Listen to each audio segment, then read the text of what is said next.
Dan, tell me if I'm hearing this right. From comparing this to sort of things you've written and said since the Gold Card announcement, and that our firm has written and said, what I'm hearing is Ron say, "Look, this is still, very much just put in the oven. This is not fully baked."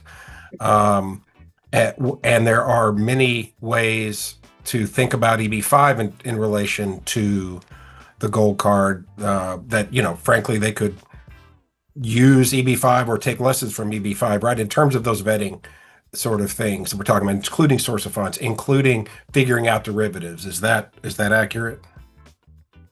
Yeah, I think it is accurate in my view, to say that the Gold Card program clearly has, you know, a, a lot more kind of fleshing out to be done. Whether in all of the areas that Ron was just describing, one of the things that we have focused on, though, just at a high level, that is different, and that could be done, is these two programs have really different but complementary policy objectives. EB5 is designed to result in capital investment and job creation.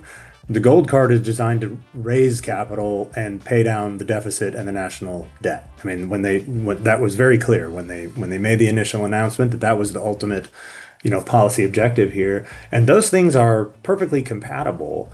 I actually like the idea, the basic idea of the Gold Card a lot.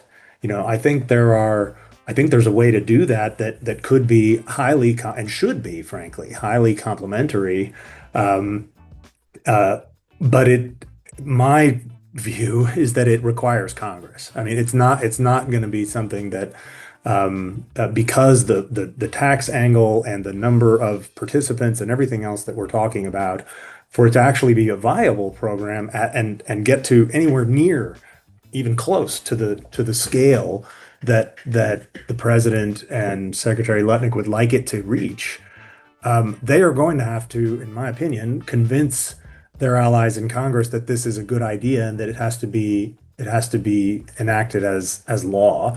Because it's I've been doing this now in EB5 for over 15 years, and I still, even today, I get from people who are not really in the EB5 world, I will get people say to me, not infrequently, "Oh, these investors don't really care about their money, right? They're basically just buying their way in, so they don't really care if they get their money back, do they?" Yeah, I'm here to tell you they do. Everybody cares about getting their money back.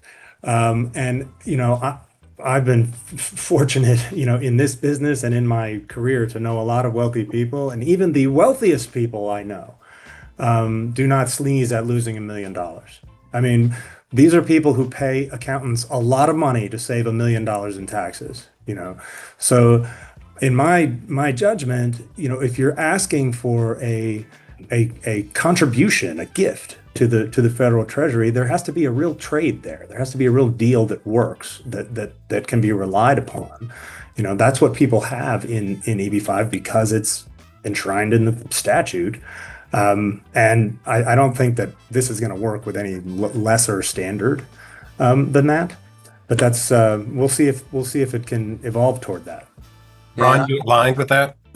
Yeah, I agree that it requires legislation. However, I don't think it's an easy path to get legislation on this.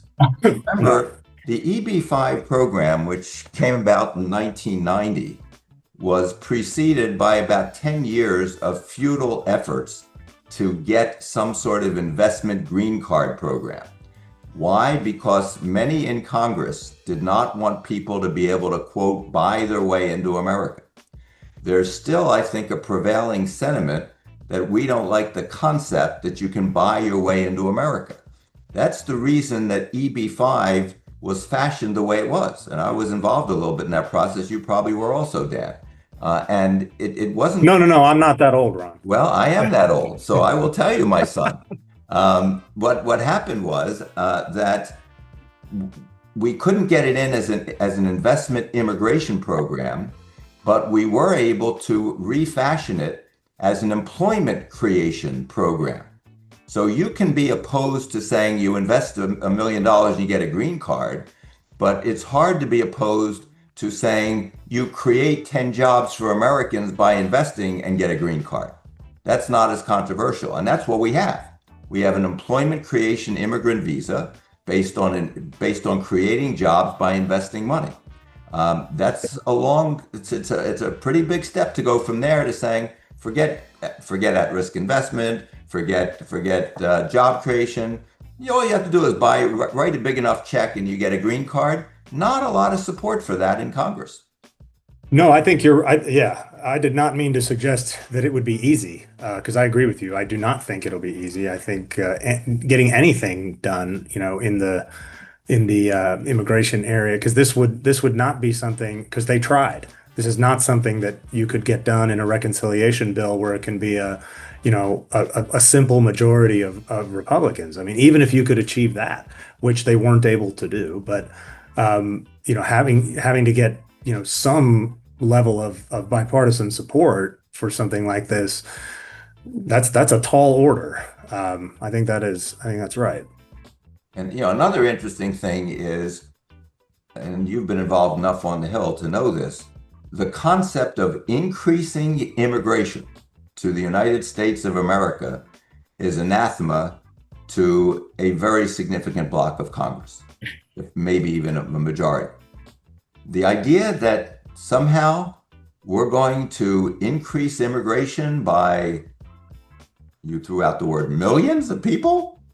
Right. It's not like everybody in Congress is saying, where do I sign up for let's have millions more immigrants in the US? So this whole thing, no, they are not. Is the reason we have what we have, which is a really watered down version of the original, I think, I don't know this for sure, but I think, is because the original idea was DOA in Congress.